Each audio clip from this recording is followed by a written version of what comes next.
সুন্দর লাগছে। নমস্কার বন্ধুরা, তোমরা সবাই কেমন আছো? আমি খুব ভালো আছি। তো welcome my YouTube channel Sahana কিচেনে সবাইকে স্বাগত। তো আমি আবার একটা নতুন ভিডিও নিয়ে চলে এসেছি। আগো মুরগির কেলিজা দানা করার রেসিপি। তার জন্য কি কি নিয়ে এসেছি একবার দেখিয়ে দিই।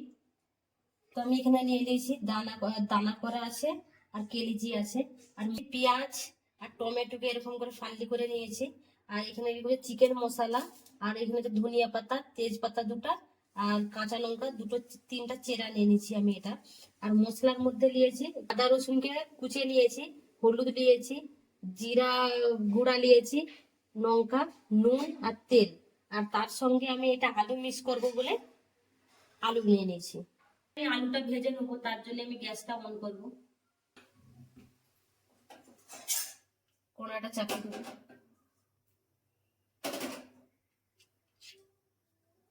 আলুটা মশলা মাখার জন্য এখন নুন দিয়ে দেবো, লঙ্কা গুঁড়া, হলুদ গুঁড়া, ভালো করে মিক্স করে নেব।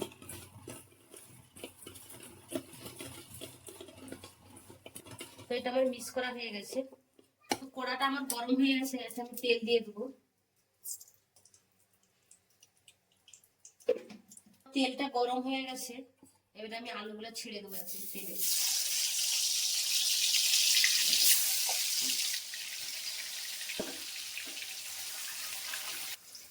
লাল লাল করে ভেজে নেবো। ওটা আমার ভাজা হয়ে গেছে, তো আমি তুলে নেবো।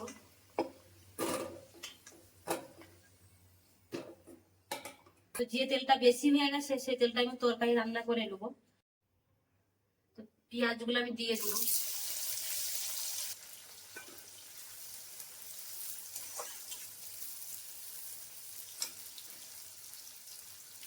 কাঁচা লঙ্কা গুলো তিনটা আছে দিয়ে দেবো।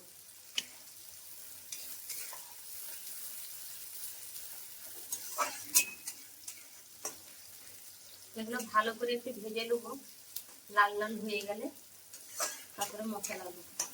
পেঁয়াজটা আমার লাল হয়ে গেছে, এই দেখো এরকম হয়ে গেছে। তো এখানে যে দানা করা কেলেজি গুলো আছে আচ্ছা দিয়ে দেবো পোড়াতে।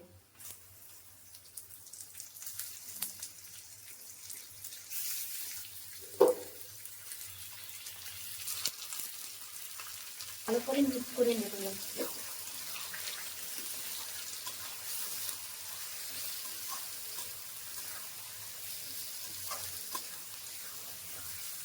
তো এরকম করে ভাজলে কেলেজি দানা করা যে গন্ধগুলো থাকে ওইগুলো চলে গেলে তারপর আমি মশলা দেবো। তোমার কেলেজিগুলো একটু ভাজা ভাজা হয়ে গেছে। এইখানে যে তেজপাতাগুলো আছে এগুলোকে কেটে তেজপাতাগুলো যেন এগুলো ছিঁড়ে দিয়ে দেবো, ভালো করে নেড়ে নেবো। নুন দিয়ে দেবো, লঙ্কা গুঁড়া, হলুদ গুঁড়া, জিরা গুঁড়া। তো আদা রসুন বাটাটা দিয়ে দেবো।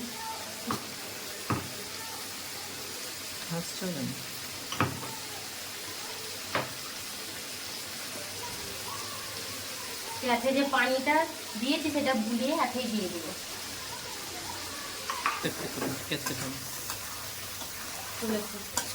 চিকেন মশলাটা দিয়ে দেবো, টমেটো কুচিগুলো দিয়ে দেবো।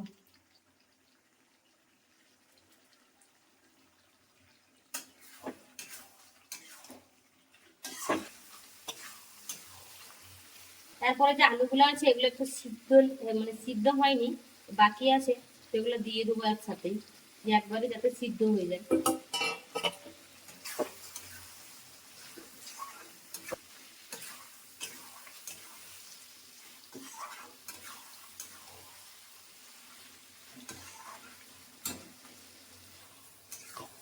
দেখো এটা তেলটা ছেড়ে দিয়েছে।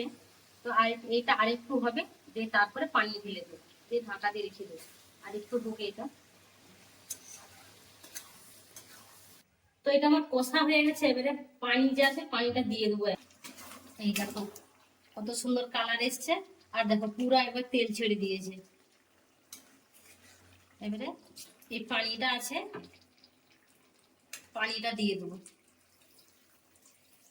মানে বেশি ঝোলও করবো নি আর বেশি একদম ইয়ে করবো না। এটাকে পুরো মাখো মাখো করবো, তবে দেখতে ভালো লাগবে আর খেতেও ভালো লাগবে।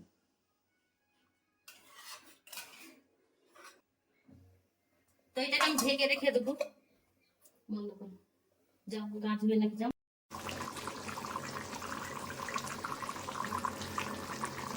তো এটা আমি খুলে দেখে নিই কতটা বাকি আছে।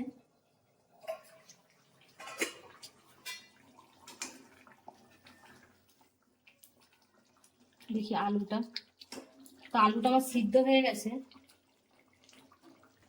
এবার ধনে পাতাগুলো দিয়ে দেবো।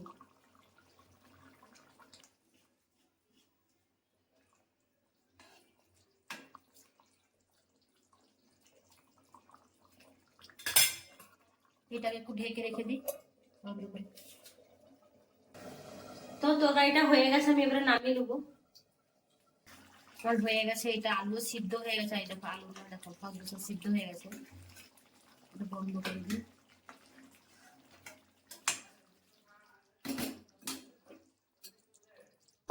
তো এটা আমি থালাতে ঢেলে দেখাচ্ছি কেমন হয়েছে।